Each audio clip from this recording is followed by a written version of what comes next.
I remember this one time when my ex-husband and I went for therapy, and he mentioned in the therapy that, oh, because I have so many interests, like so many things that I'm interested in other than like job and school, and that it was exhausting for him. And I have been thinking about that. That's been coming up for me for the past couple of days about we're not supposed to be doing job and employment. Like, we're not supposed to live that way. And so for me, I was actually within my core authentic self having these multiple interests in my life. And in reality,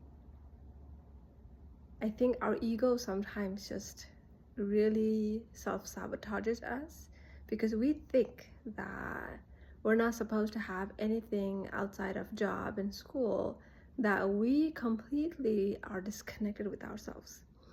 And for me, because I had so much of interest outside of those things, like I was involved in so many, even when in school or jobs, like I was invested in so many things outside of school. And that was something that was always within me from a very young age. Like, being in sports or dancing or anything, extracurricular activities were my thing more than school itself. And that was actually my core self that I was made to feel as it's wrong. And I remember thinking at that time, like, yeah, it must have been exhausting for him because I'm an empathetic person, I'm a medium, I'm psychic. And so for me, like, it's very easy for me to adopt or consider somebody else's point of view easily. But the problem is that it was a problem within him that he couldn't be open with the world of mine. Right?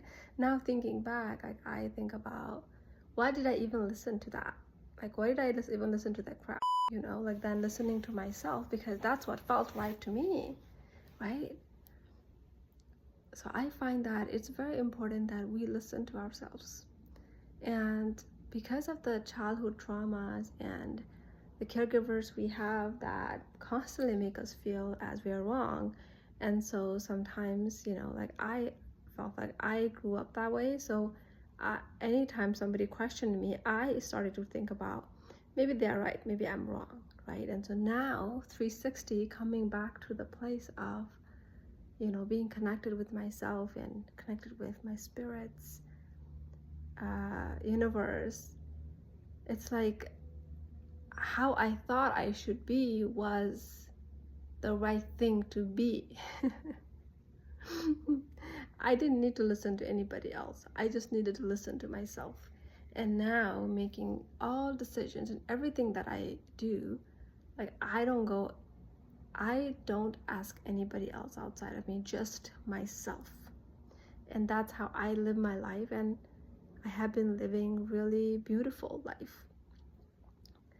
And so I think a lot of times, if not most of the times, the work that we have to do isn't about going outside of us and looking for, like, what do they think, or the work is simply to come back to, what do I want, what do I think, and learning to sharpen that trust in yourself. And I find that as I'm traveling, and something like traveling I didn't enjoy before. I used to travel to see my ex, and I didn't enjoy traveling at all. And so now, really enjoying traveling, I'm just like, oh my gosh, like, I just took it all wrong. I just listened to other people that I shouldn't be listening to. I just didn't listen to myself as much as I should have listened to.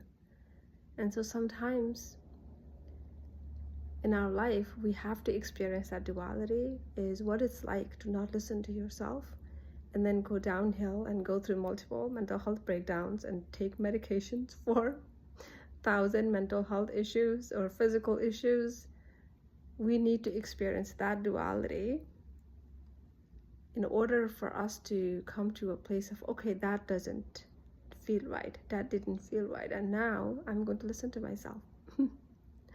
So these dualities are part of our growth, to come to a place of being authentic to ourselves